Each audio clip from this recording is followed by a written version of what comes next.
ça, Ouais. peut être ça peut être un indicateur de nos valeurs. Quand une émotion Ok. elle arrive, elle dit que nos valeurs ne sont pas activées. Mhm. En tout cas, Ah non, c'est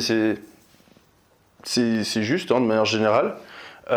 Moi, j'aime bien, justement, pour que ce soit très imagé, me représenter l'émotion de manière un peu... avec un exemple. Pour moi, une émotion, c'est un filtre. Ok, donc bien sûr, on va avoir des sensations dans notre corps. En fonction de l'émotion, ça peut changer. Hein, ça peut être, on se sent un peu oppressé si on a peur. Quand on est énervé, on a peut-être un peu de l'énergie dans notre corps.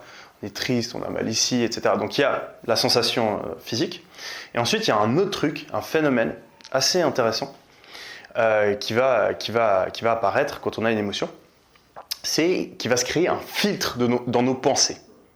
Donc, une émotion, elle va rendre presque impossible d'avoir certaines pensées et elle va rendre très facile d'autres pensées. Je donne un exemple. La colère. Quand on est en colère, ça va être très facile de voir pourquoi l'autre personne a fait quelque chose de très méchant, pourquoi tout le monde est contre nous, pourquoi il faut absolument qu'on se venge et puis qu'il faut qu'on montre qu'on ne va pas se laisser marcher dessus. Ça, c'est le genre d'émotions, de pensées qui vont arriver super facilement dans notre tête. À l'inverse, des pensées du type ah, faudrait peut-être que je me calme, faudrait peut-être que je respire un coup. Vous avez déjà essayé de dire à quelqu'un qui est énervé respire. C'est impossible quand on est énervé d'avoir cette pensée-là, alors qu'elle est tout à fait correcte. Si on est énervé, respirer, ça ne va pas nous faire de mal. Au contraire, ça va peut-être nous calmer et nous permettre de mieux réfléchir. Mais ce genre de pensée, le filtre qu'est l'émotion, va nous empêcher de les avoir. Même chose, faire preuve d'empathie quand on est énervé. Se dire « Ah mais l'autre personne elle a fait ça, l'autre personne, la voiture de devant elle a freiné, peut-être qu'il y avait une autre voiture devant, ou peut-être qu'elle est fatiguée, ou peut-être que c'est une mère de famille puis que ses enfants ils font que de crier derrière et qu'elle n'a pas fait attention. » Ce genre de pensée quand on est énervé contre la voiture de devant, impossible.